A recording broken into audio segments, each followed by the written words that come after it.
Quand on regarde le système économique capitaliste, il y a deux choses dont on s'aperçoit très rapidement. La première, c'est qu'il produit beaucoup de marchandises qui s'accumulent encore et encore, des marchandises pour lesquelles il faut extraire dans les sols les matières premières, qu'il faut transformer ensuite dans des usines de plus en plus grandes et plus productives, et qu'il faut ensuite transporter dans des bateaux gigantesques dont le trafic est devenu aujourd'hui totalement ahurissant. Et cette production continue de s'intensifier, elle devient hors de contrôle, alors que cette surproduction détruit à la fois les hommes et la nature. Et la seconde chose qui saute aux yeux avec le capitalisme, c'est qu'il produit des crises en permanence. Crise financière, crise bancaire, crise inflationniste, crise de surproduction, crise de sous-consommation, crise immobilière, crise qui produisent des récessions, des sous-développements, des guerres, des famines pour le peuple, des pertes de rentabilité pour les capitalistes, voire même la disparition en quelques heures seulement de fortunes de plusieurs milliards. Donc le capitalisme est à la fois responsable d'une accumulation toujours plus grande de marchandises encore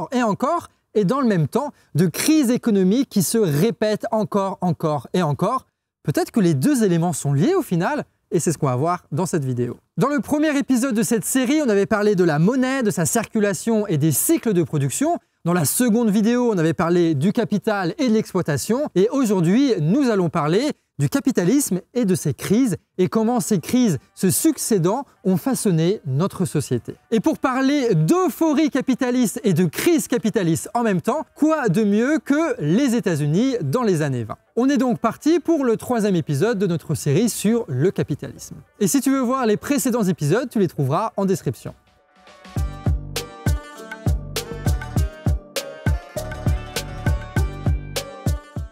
Commençons avec une contradiction bien connue du capitalisme. Ford a intérêt à faire une grosse plus-value, c'est-à-dire à faire baisser les salaires à fond pour se faire un maximum de profit. Sauf que si tous les capitalistes font ça, qu'est-ce qui se passe? Eh ben, il n'y a presque plus aucune redistribution du pognon au niveau des salariés qui ne peuvent plus acheter les marchandises que les capitalistes vendent sur le marché, y compris les bagnoles. Donc il n'y a plus de vente, plus de profit et c'est la crise.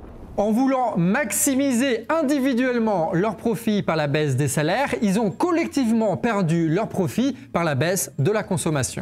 Et dans un premier temps de l'époque industrielle, genre moitié du 19e en Angleterre, c'est ce qui se passait. Les boîtes tiraient les salaires vers le bas encore, et la misère était horrible. Les usines étaient pleines de gosses exploités qui fabriquaient des trucs que personne ne pouvait acheter. C'est un des moments de l'histoire de l'humanité où le travail a été le plus violent et contraignant. Il y avait de la production mais sans débouché, ce qui faisait que le capital n'était pas rentable, ne faisait pas de profit et ne se développait pas. Et si une entreprise essaye d'augmenter les salaires pour que ses ouvriers puissent consommer, en fait, il perd la rentabilité parce qu'il doit payer plus cher les ouvriers par rapport à la concurrence et donc il se fait bouffer. D'où le fait qu'alors que tout le monde avait besoin d'une augmentation des salaires, aucune entreprise n'augmentait les salaires. Et cette contradiction salaire-concurrence, il fallait la résoudre. Et ces solutions, c'est l'État qui va les mettre en place. L'État qui va organiser les négociations entre les syndicats et les boîtes, qui va mettre en place des réglementations et dire « Ok, maintenant, vous instaurez un salaire minimum à tel montant », de façon à créer à la fois un marché intérieur où les salariés vont pouvoir consommer, tout en protégeant les capitalistes des effets de la concurrence, puisque tous le font en même temps. L'État, c'est donc un outil des capitalistes pour régler les contradictions de l'économie capitaliste. Et pas que celles sur les salaires et la concurrence, mais toutes les autres contradictions aussi. C'est l'État aussi qui va investir par exemple dans des infrastructures publiques que les entreprises ne peuvent pas faire, comme les routes ou la production électrique. Et t'as une autre contradiction, par exemple les entreprises quand elles exploitent trop leurs salariés, ceux-ci se mettent en grève et la production s'arrête.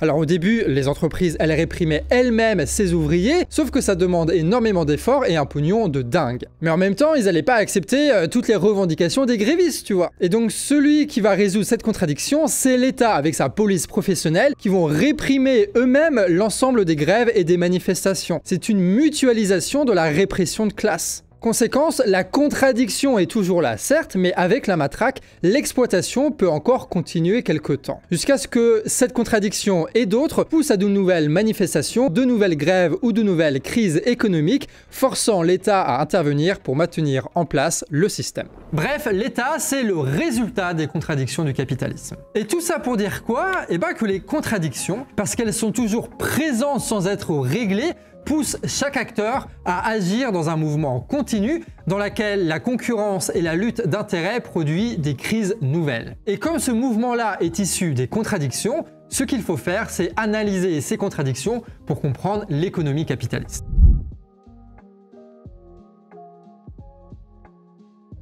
Et Ford, là, il est content parce qu'il est dans une situation de monopole. En 1914, tu as 9 voitures sur 10 qui sont produites par Ford. Genre, il n'y a que lui parce que c'est lui qui a mis les bonnes billes au bon endroit avec les bonnes idées pour mieux exploiter les pauvres, mieux que la concurrence. Il a été le plus compétitif, il a su développer sa production et répondre à une demande par des investissements de production, bref, le monopole. Les banques le suivent en faisant crédit à ceux qui veulent acheter une voiture, les profits de Ford augmentent, Ford construit de nouvelles usines, emploie de nouvelles personnes, bref, accumule ses propriétés capitalistes qui lui permettent de générer encore plus de profits. Et ça, c'est ce qu'on appelle la tendance monopolistique du capital, où naturellement, les entreprises vont accumuler du capital, gagner en rendement et conquérir toujours de nouveaux marchés. Dans une situation de monopole, une entreprise peut fixer les prix comme elle le veut, puisque c'est le seul à pouvoir proposer un produit. Et ça, donc, totalement indépendamment du coût de production, et donc de faire envoler les profits. Et puis, il n'y a pas besoin d'investir dans de nouveaux produits et tout ça parce que tu n'as aucun concurrent qui vient te bordiller les petits doigts de pied. Et là, je ne suis pas en train de dire que le capitalisme, c'est forcément des monopoles, parce qu'il suffit d'une innovation, d'un nouveau marché pour que les cartes soient redistribuées. Il n'y a qu'à voir les internets des années 2000, où tu avais beaucoup de startups, d'entreprises qui proposaient énormément de services différents. Moi, ce que je dis, c'est qu'il y a une tendance naturelle au monopole par la concurrence et par l'accumulation de capital. Il n'y a qu'à voir Internet en 2023, où tu as quelques gigantesques entreprises, Amazon, Google, Facebook, qui contrôlent absolument tout et qui rachètent tout le monde. Et donc dans le capitalisme, il y a à la fois une concurrence qui est permanente et en même temps une tendance au monopole. Bref, à cette époque, pour Ford qui est en situation de monopole et globalement pour les États-Unis, c'était la belle époque, c'était les années folles, il n'y avait aucun frein, tout allait bien, vive la dette, vive les bagnoles, sauf que cette situation, elle n'a pas duré longtemps. En fait, Ford, c'est un forceur. Il a trouvé comment faire sa voiture et il en a fait plein des usines comme ça pour faire encore le même modèle de voiture dont Ford disait lui-même qu'elle était déjà l'aboutissement de ce que pourrait être une voiture, donc pas la peine d'investir dans de nouveaux modèles ou dans de nouvelles recherches. Avec ça, il gagnait plein de pognon avec une énorme marge parce qu'il était en situation de monopole. Sauf que, il n'était pas seul Ford à pouvoir monter des usines, t'en avais d'autres des industriels avec du bon capital bien états-unien comme à l'époque. Alors ok, il n'y avait pas de montage à la chaîne, mais au bout de quelques années, t'inquiète, les concurrents, ils ont bien compris comment ça marchait. Surtout avec le développement de l'industrie, la vente des voitures s'est popularisée, le crédit aussi, les routes aussi. Ford a façonné une société capable d'acheter des millions de voitures modèle T, et par la même occasion, il a créé une société où les concurrents pouvaient apparaître et se développer pour vendre eux aussi des millions de voitures. Donc les concurrents de Ford, ils ont capté que les bagnoles de Ford n'étaient pas incroyables et qu'il y avait peut-être du fric à faire, du rendement à choper s'ils investissaient dans les bonnes usines, dans le bon capital industriel, au bon endroit, au bon moment. Et il faut le savoir, si tu ne connais pas l'adage, personne ne se met entre le capitalisme et un nouveau rendement. Dans le film, ça rend mieux. La Chevrolet 490 a été développée à partir de 1915 et proposait un moteur 6 cylindres, une transmission 3 vitesses, une bonne suspension pour l'époque et un meilleur design que la modèle Ford T. La production fut multipliée par 9, passant de 13 000 à plus de 100 000 entre 1915 et 1917. Rachetée par le géant General Motors en 1918, la production de Chevrolet a encore grimpé en flèche et devient l'un des principaux concurrents de la modèle T à un prix assez similaire. Donc Ford, qui se goinfrait jusque-là du monopole, a dû partager le marché. Il a même été obligé de baisser les prix, donc ses profits, pour récupérer des clients et a dû investir dans un nouveau modèle, la Ford Model A, et a donc dû investir dans de nouvelles machines et construire de nouvelles usines. À cause de cette concurrence, Ford se retrouve dans une situation où il est obligé d'investir des millions et des millions dans de nouveaux modèles juste pour espérer ne pas se faire bouffer le marché et donc les profits par les concurrents. Alors, en investissant dans un nouveau modèle, Ford repique du marché aux concurrents qui se retrouvent donc à devoir investir eux-mêmes dans de nouveaux modèles, réinvestissant des millions pour reprendre ce petit bout de marché. Ou alors ils font d'autres usines pour produire encore plus de voitures pour compenser la perte par de nouveaux marchés. La logique, c'est la suivante. Même si je perds 5% en vendant moins cher, je peux vendre 5% de plus de voitures si j'investis dans une nouvelle usine. Donc, ils investissent de ouf dans l'espoir de maintenir leur taux de profit en espérant ensuite pouvoir vendre les voitures qu'ils produisent. Sauf qu'à cause de la concurrence, Ford a dû baisser le prix de ses voitures et augmenter ses investissements, ce qui fait que le taux de profit chute petit à petit et qu'il est de moins en moins rentable de fabriquer des voitures. Avec la concurrence, plus ça va, plus la rentabilité baisse et nécessite des investissements coûteux pour être maintenu. Si on reprend nos mots, il y a donc une baisse du taux de profit du capital industriel et bien sûr ça écarte tous les petits concurrents qui deviennent incapables de monter des usines si grandes, si chères, si organisées, si performantes. Au passage, la concurrence, elle pousse les capitalistes à investir dans l'innovation. En tout cas, c'est ce qu'ils disent pour défendre le truc. En fait, ce qui se passe, c'est que la concurrence, elle force les capitalistes à utiliser le cerveau des travailleurs, non pas pour serrer des boulons, mais pour faire avancer la science, pour maintenir leur taux de profit. La tendance au monopole mène quelques entreprises en concurrence à surinvestir encore et encore dans de nouveaux capitaux pour voir au final leur taux de profit chuter.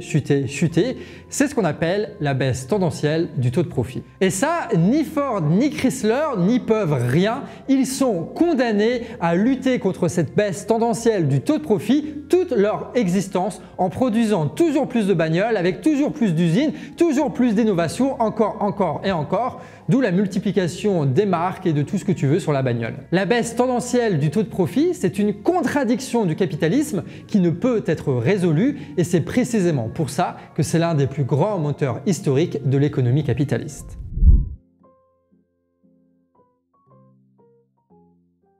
Bon, fuite tendancielle du taux de profit ou pas, Ford est devenu riche, et comme pas mal de monde dans cette histoire. Mais comme on l'a dit dans la première vidéo, il n'est pas le seul à s'être enrichi, puisque la société états-unienne tout entière a profité de ce nouveau cycle de production. Les crédits se sont multipliés, les profits aussi, les embauches aussi, les salaires aussi. Tu as les ouvriers, mais tu as aussi les contremaîtres, les vendeurs, les gens qui n'ont rien à voir avec cette industrie aussi, mais qui peuvent profiter de l'euphorie économique pour accumuler pas mal de pognon. Et donc, il y a des gens qui ont déjà acheté leur frigo à crédit, leur voiture à crédit, et qu'il leur reste quand même un petit peu de salaire. Genre, ils ont de l'épargne et ils peuvent encore s'endetter, tu vois, sauf qu'ils savent pas quoi acheter, tu vois, ils ont déjà tout, et à l'époque, en 1920, il n'y avait pas de Switch, donc c'est difficile de savoir quoi faire avec ton argent. Et rappelle-toi, on s'est dit que ce système fonctionnait parce qu'il y avait une circulation du pognon en permanence, du pognon issu du crédit bancaire, qui faisait qu'un même dollar pouvait être utilisé pour acheter une voiture, donc produire une voiture, pour acheter un sandwich, donc produire un sandwich, ou même acheter un popcorn, un frigo, etc. Et donc financer toute une production avec du pognon qui circule de compte bancaire en compte bancaire. Plein de choses différentes, sauf que là, en 1920, il n'y a pas assez de production de marchandises pour que les gens continuent à acheter encore et encore. On appelle ça une saturation du marché intérieur, faute à une production non diversifiée. Donc pas mal de personnes ne savent pas quoi faire avec leur pognon, et du coup, ils vont entasser ce pognon-là dans un endroit un petit peu spécifique qui permet de gagner encore plus de pognon dans l'attente de pouvoir acheter d'autres trucs,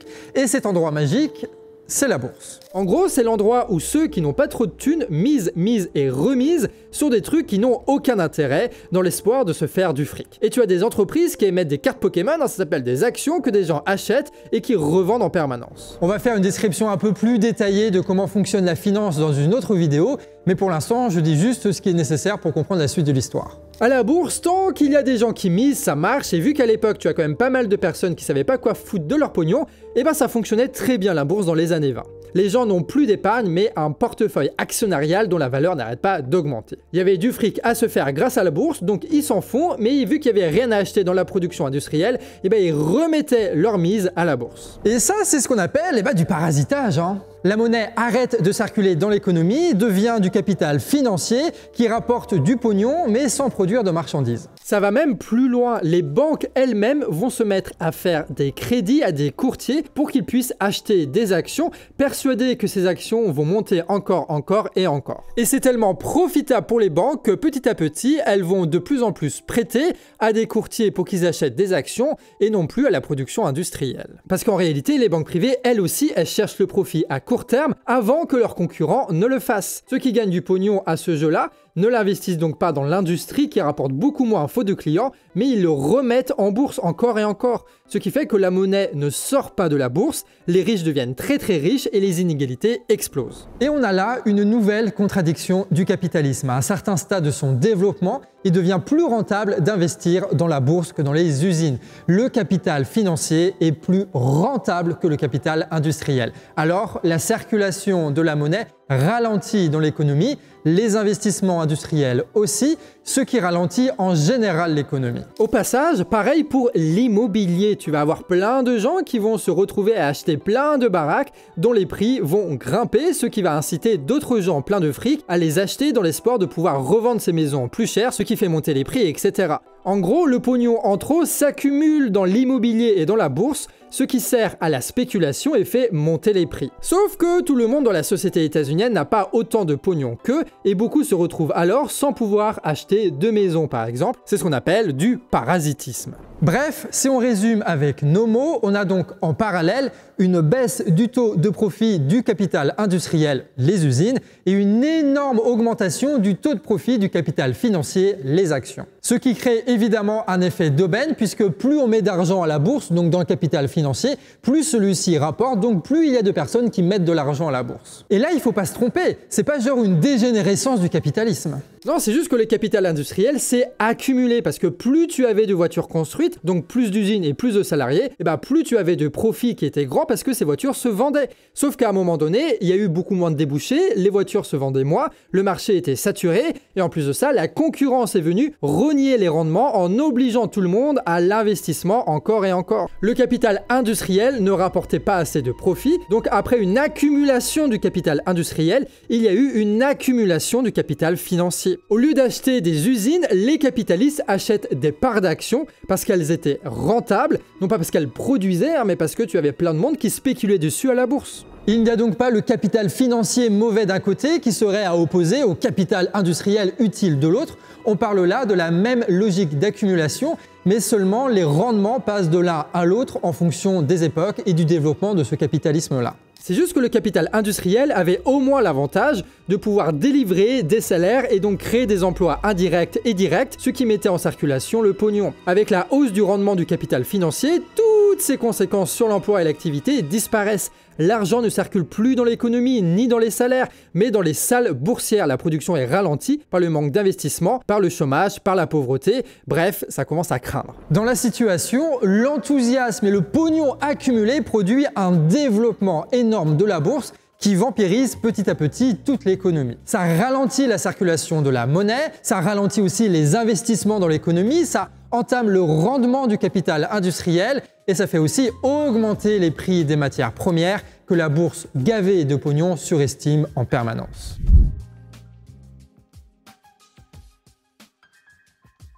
Et là, tout doucement, le drame s'amorce. Tu sais que Ford cherche le profit, donc il fait plein d'usines pour vendre un maximum de bagnoles et les banques financent le tout. Et puis la concurrence est arrivée et le réflexe de Ford, c'est quoi? C'est d'ouvrir d'autres usines encore plus performantes pour produire encore plus de voitures pour compenser les pertes liées à cette concurrence, sauf que l'inévitable est arrivé. Dans les années 1920 aux États-Unis, il y a eu un moment donné où il y a eu une saturation du marché de l'automobile. Toutes les familles états-uniennes en avaient une. Donc il fallait surmonter cette saturation par un nouveau modèle pour que les gens ils rachètent une autre voiture. Sauf que c'est pas un tacos quoi, je veux dire une voiture c'est un crédit, c'est pas rien non plus. Donc des États-Uniens vont pas s'endetter une seconde fois pour une seconde voiture inutile et donc il n'y avait pas de nouveau crédit pour financer un second cycle de production et donc ça commence à devenir un peu la merde là. On parle alors d'une solvabilité et d'une consommation intérieure éclatée au sol. Donc les ventes ralentissent vers la fin des années 1920 inévitablement. Et objectivement c'est une bonne chose puisque les gens ils ont une voiture maintenant grâce à ça. Et du coup ils vont pouvoir faire plein de choses genre aller à la plage, écouter un disque de Al Olson, exécuter des anarchistes, aller à la réunion hebdomadaire du KKK, enfin bref la belle vie états-unienne de l'époque. Sauf que d'un point de vue du capitalisme, c'est une catastrophe. Parce que les entreprises automobiles ont accumulé un immense capital industriel toujours plus efficace,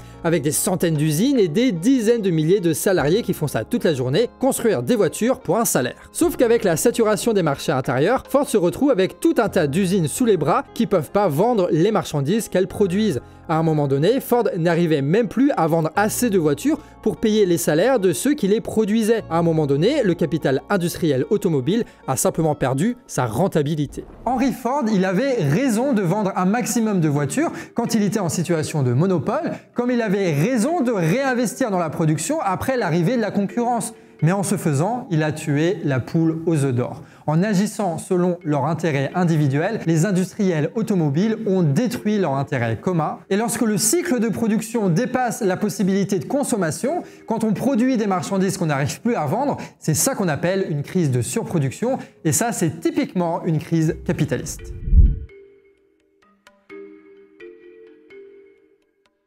Bon, là, je vais vous faire le tableau, mais clairement, tu devines bien que l'année 1929, elle va pas très bien se passer. On a donc une économie qui est organisée autour de la fabrication, de la vente des bagnoles, avec un système de crédit permanent qui permet de financer d'abord les voitures, puis tout le reste de l'économie. C'est le cycle de la production qu'on a vu, sauf qu'il y a 4 gros problèmes qui se posent. Déjà, les industriels de l'automobile, ils ont surinvesti dans d'énormes usines, toujours plus grandes, toujours plus productives, toujours plus chères, mais aussi de moins en moins rentables à cause de la concurrence. Et puis, les clients sont de moins en moins nombreux, car déjà propriétaires d'une voiture et d'un crédit, ce qui pose des problèmes donc de solvabilité et de saturation du marché intérieur. Troisième point, le capital financier capte une grosse partie des investissements, empêchant le financement d'autres industries qui pourraient ouvrir de nouveaux marchés et relancer un nouveau cycle de production qui pourrait justifier de nouveaux crédits. 4. Une grosse partie de l'épargne est maintenant misée dans une bourse non contrôlée et surestimée qui pourrait se péter la gueule du jour au lendemain,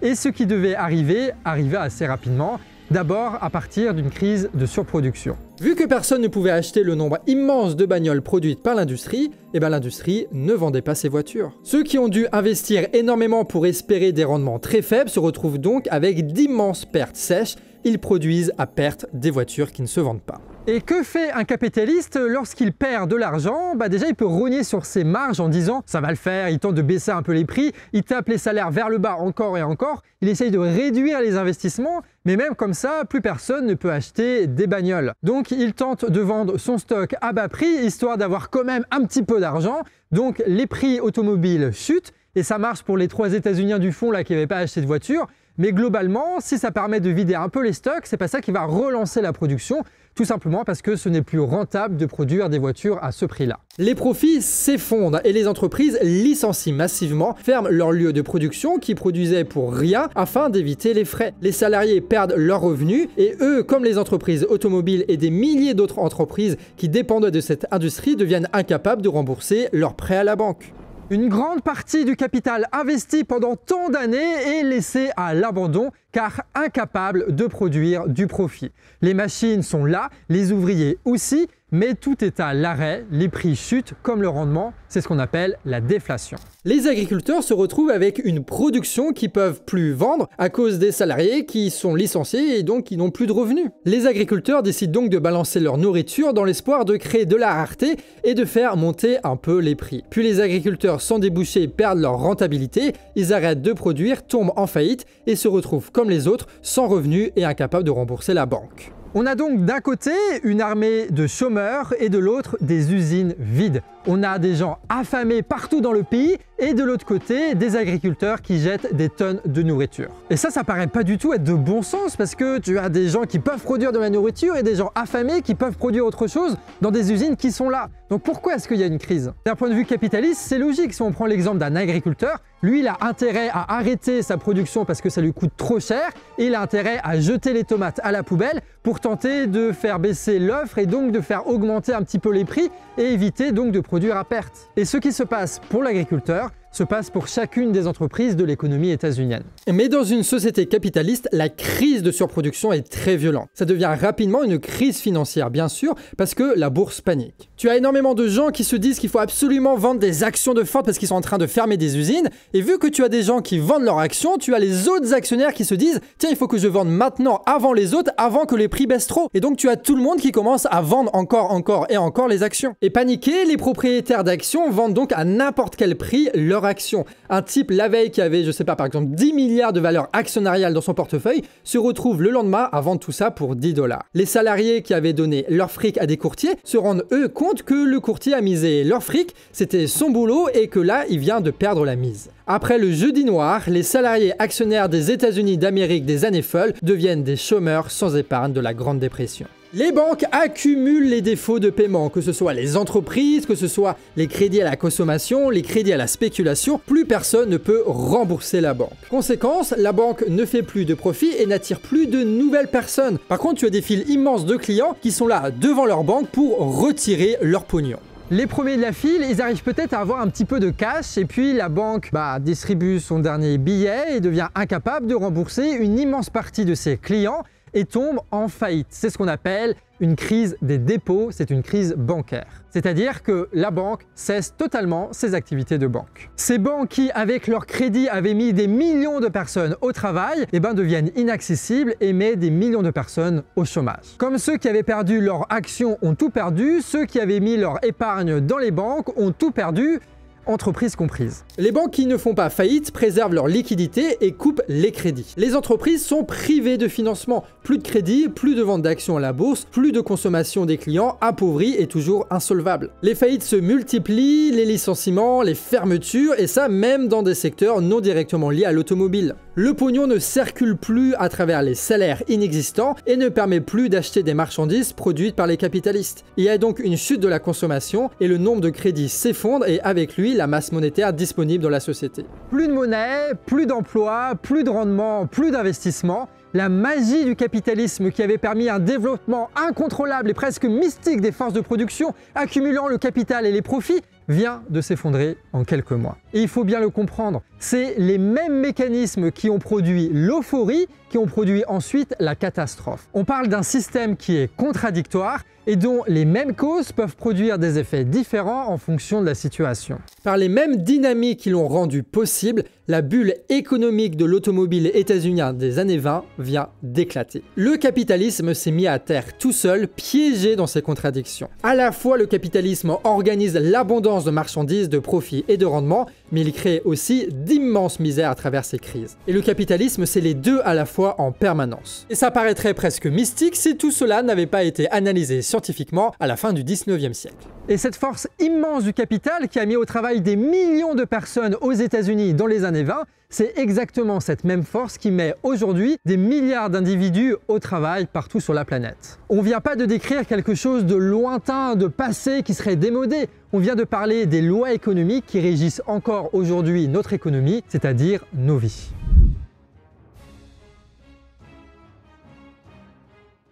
Donc le capitalisme, c'est ça. Je veux dire, c'est tout ça, tout ce qu'on a vu dans ces vidéos. Ce sont ces crises, ce sont ces contradictions, c'est cette accumulation permanente, c'est cette production encore et encore, et ce sont ces crises, ce sont ces lois inscrites nulle part et qui dirigent pourtant notre économie, ce sont ces luttes à l'intérieur d'une entreprise entre les patrons et les salariés, c'est cette lutte entre les entreprises entre elles en concurrence, c'est cette lutte entre les États à l'international qui veulent valoriser leur entreprise, et puis c'est cette lutte entre le prolétariat et la bourgeoisie protégée par sa police qui prend 1001 formes différentes. C'est tout ça en même temps le capitalisme. Donc on s'en fout de définir le capitalisme en une phrase, genre le capitalisme c'est les profits ou c'est l'argent ou je ne sais quoi. Ce qu'il faut c'est décrire les contradictions du capitalisme car c'est ça qui le fait avancer. Le capitalisme c'est donc un système de production en mouvement en permanence qui est défini par ses contradictions. Le capitalisme s'efforce en situation de monopole qui produit tellement de voitures qu'il équipe le pays entier, ruinant de la sorte la rentabilité et son propre marché, poussant l'économie à se financiariser jusqu'à produire d'immenses crises économiques. Le capitalisme, c'est des entreprises qui accumulent du capital, développent d'énormes forces de production, qui se dévorent entre eux par la concurrence jusqu'à devenir monopolistiques et faire augmenter les prix encore et encore pour tirer de gros profits sans jamais investir. Le capitalisme, c'est la circulation permanente de la monnaie dette qui, passant de main en main, devient tour à tour profit, investissement, salaire et dividendes, mais toujours capté par les capitalistes qui l'utilisent pour augmenter leurs capitaux comme une arme de guerre économique dans laquelle ils sont constamment plongés. Analyser le capitalisme, c'est donc pas suivre l'argent, c'est pas suivre les ressources, c'est pas suivre les pipelines, c'est pas suivre le travail. Analyser le capitalisme, c'est suivre les capitaux, leur création, leur accumulation, leur mouvement, leur cristallisation. Car c'est ces capitaux-là qui dirigent l'économie et donc notre société. Le capitalisme, c'est donc tout aussi notre culture qui s'est créée à partir de ces marchandises-là, de ce travail-là décidé par ces mouvements de capitaux et par la contestation qu'on formule et qu'on organise d'une manière ou d'une autre. Et chaque jour, la classe dominante, les bourgeois, doivent comploter un peu entre eux pour savoir comment faire du pognon tout en résolvant des problèmes qui sont en apparence insolubles. Comment faire pour maintenir une pression sur les salaires tout en évitant la crise de sous-consommation et les révoltes salariales. Comment faire pour maintenir un système stable tout en dérégulant au maximum la finance pour maintenir les rendements hauts. Ce sont ces questions et les tentatives d'y répondre qui organisent la bourgeoisie à travers l'État et les institutions internationales pour permettre le gain constant de rendement tout en se préservant des crises. C'est ça qui a été une grande force motrice de notre société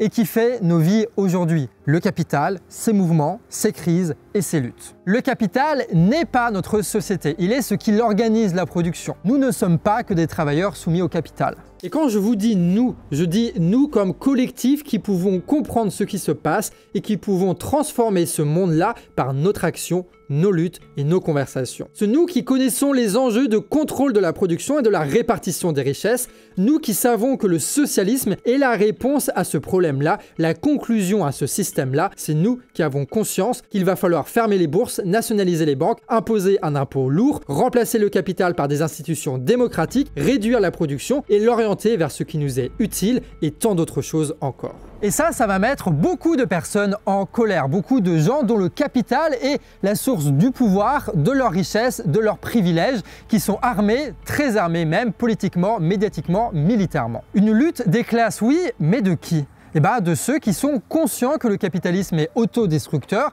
et que dans cette autodestruction, par ses crises, par ses contradictions, il produit l'injustice, la colère et les raisonnements qui aboutiront un jour à une révolution. À condition seulement que nous l'organisions. Et nous, c'est qui? Eh bien, c'est le dernier mot qui restait à expliquer dans cette vidéo. Nous, les communistes. Oh, mais il s'est passé quoi là? Moi, je dis ça comme ça, hein.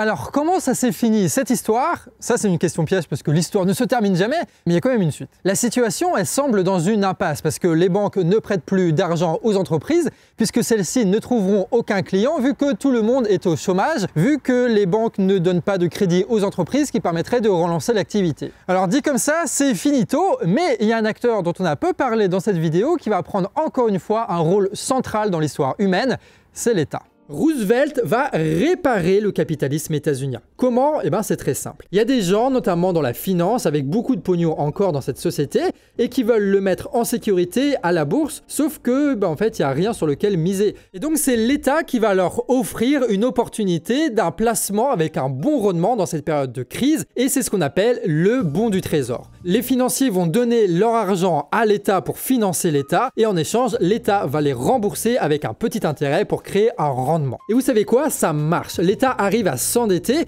et va dépenser cet argent dans de grands travaux publics, des ponts, des barrages, des routes, etc. Les entreprises du bâtiment ont donc un carnet de commandes, de la monnaie et commencent à recruter. Et là, le même phénomène se produit qu'avec l'automobile. Tu as énormément d'emplois indirects de la construction qui augmentent, l'économie repart et les banques commencent à financer d'autres projets. Et enfin, il y a de la monnaie qui circule dans l'économie. Pour rembourser les banques, l'État met en place temporairement une fiscalité forte, notamment contre les plus riches. Hors de question que l'argent s'accumule encore une fois alors qu'il doit circuler. Il y a même une loi sur les salaires pour que partout, qu'importe l'entreprise, il y ait un salaire minimum afin de permettre le développement du marché intérieur et résoudre la crise de sous-consommation. L'État est là pour rétablir la confiance et relancer un nouveau cycle de production et petit à petit, les capitaux retrouvent leur rendement, les investissements se refont, les embauches augmentent, bref, ça va beaucoup mieux. Les contradictions du capitalisme qui étaient impossibles à résoudre, c'est l'État qui va s'en occuper. D'où le fait qu'il n'y ait aucune opposition entre l'État et le capitalisme, entre l'interventionnisme et le capitalisme, ou même entre la fiscalité et le capitalisme. Tout ça, ça dépend des besoins de la période, du stade de développement du capitalisme et des crises auxquelles il doit faire face. Et donc les problèmes sont résolus? Et pas vraiment. Alors ça marche bien, ça a des effets, mais le New Deal, c'est pas non plus miraculeux, quoi. Il y a toujours un énorme problème de chômage, et puis ces usines automobiles à l'abandon là, eh ben, il faudrait passer des bonnes commandes publiques, tu vois, pour investir un peu tout ça, pour relancer un nouveau cycle de production. T'entends là? Ah oui, parce que dans le prochain épisode, on va parler de la suite de l'histoire et de ce qu'un bon militant russe appelait l'impérialisme comme stade final du capitalisme.